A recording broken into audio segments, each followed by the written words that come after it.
Johnny Cashman Jr. was a 38-year-old man living in Lynchburg, Virginia.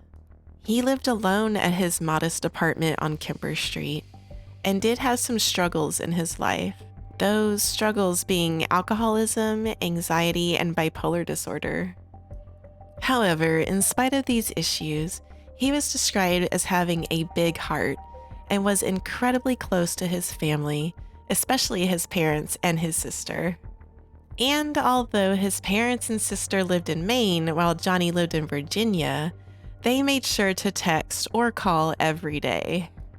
On April 14th, 2022, Johnny's communication with his family suddenly stopped. Throughout the following days of continued no contact, Johnny's family grew increasingly concerned. After several days of nothing from Johnny, his family contacted the Lynchburg Police Department for a welfare check. On April 19th, officers ventured to Johnny's apartment for that welfare check. What they found was heartbreaking. Johnny was laying lifeless on the floor. The police contacted his family, sharing the grim news that Johnny had died. The initial report from the Lynchburg Police Department claimed that Johnny had succumbed to a medical condition, and this is a conclusion that the family didn't initially doubt. The police also assured the family that Johnny's death was quick and without suffering, stating that they found him slumped over, suggesting an instant and natural passing. The Lynchburg police assured the family there was no signs of violence or foul play. The chief medical examiner had agreed with this assessment, in their report stating that blood with fecal matter was found around the home, likely indicating a gastrointestinal bleed, and that an autopsy wasn't deemed necessary. Johnny Cashman had attended doctor's visits in December and January of that year, and recently had a full exam, including abdominal exam, which noted no issues. His only diagnoses were anxiety, bipolar disorder, and hypertension. In spite of this, believing in the expertise of the police and medical examiner, the family had Johnny's body cremated and sent to Maine. However, just 10 days later, Johnny's ex-girlfriend and her mother entered his apartment to retrieve some items. They stumbled upon a gruesome scene that shattered their idea of an instant death. Blood was splattered throughout the studio apartment. A warning to viewers, these images are quite disturbing and gruesome.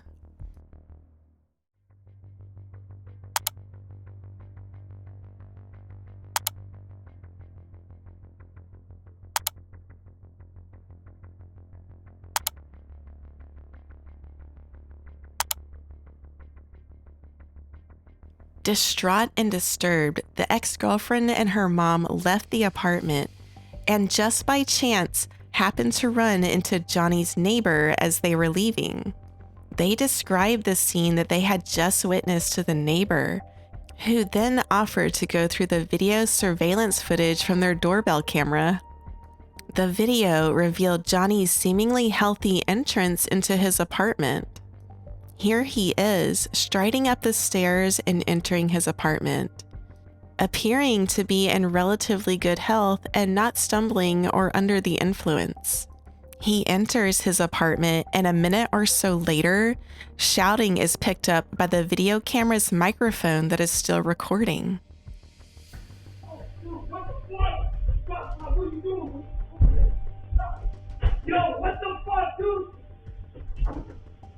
What are you doing, man?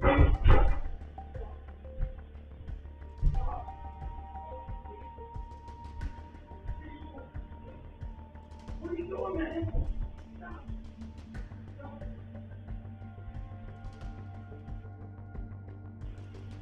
A few minutes after the shouting dies down, the video records a strange man leaving Johnny's apartment. Recall that Johnny lived in his apartment alone, so the question in anyone's mind would be, who is that man?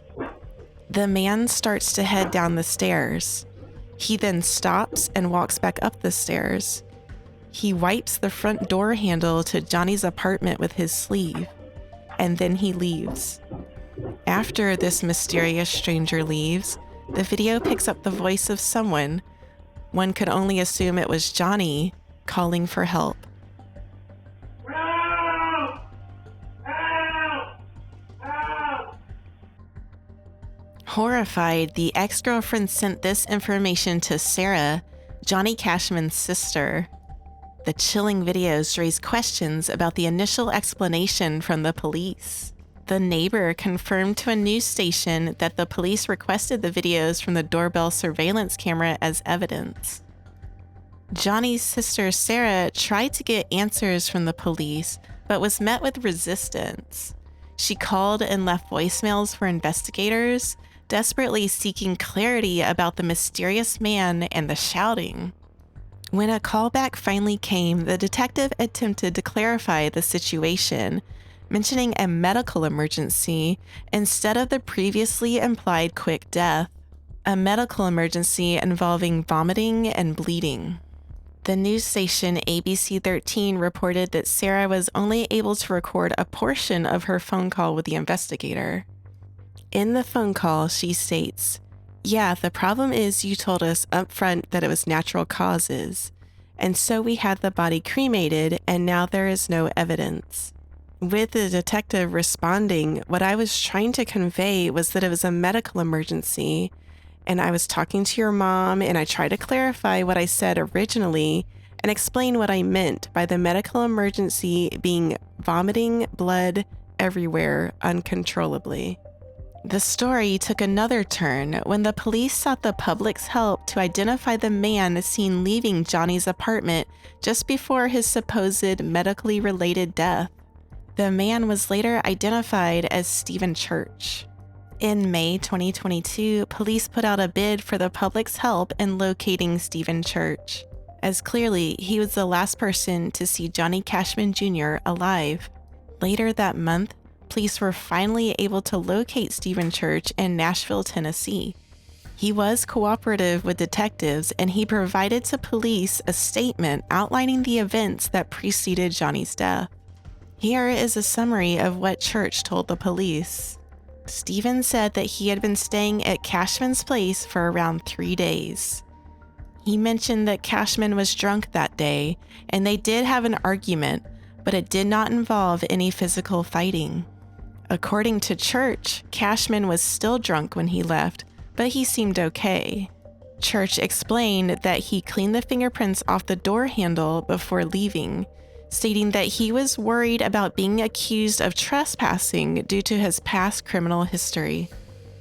Infuriatingly for the family, and despite this suspicious behavior, the Lynchburg Commonwealth's attorney announced that they will not be pressing any charges in the death of Johnny Cashman Jr. Bethany Harrison, the Commonwealth attorney, looked at the crime scene, photos, and videos, but she said there's not enough evidence to make a decision. The news station ABC 13 interviewed Johnny's sister Sarah about that decision. She said, "I don't know if he had been drinking, quite possibly so, but he had no problem getting back up those stairs and into the apartment. Didn't show any signs of a person who is about to have a major medical event that would ultimately lead to their death." As we wrap up this tragic story, the mystery surrounding Johnny's horrifying demise remains disturbing. The idea that a sudden medical crisis as being the cause of his passing is absolutely plausible and can't be ruled out. Still, the dubious actions of Stephen Church introduce suspicion that really won't fade away. The family's journey through this horrifying nightmare is marked by the weight of the decisions made by law enforcement and the Commonwealth attorney. Their search for closure might be one that is never fully realized. I'd love to hear your thoughts on this case. This one in particular really stuck with me, and my sympathies go out to the Cashman family.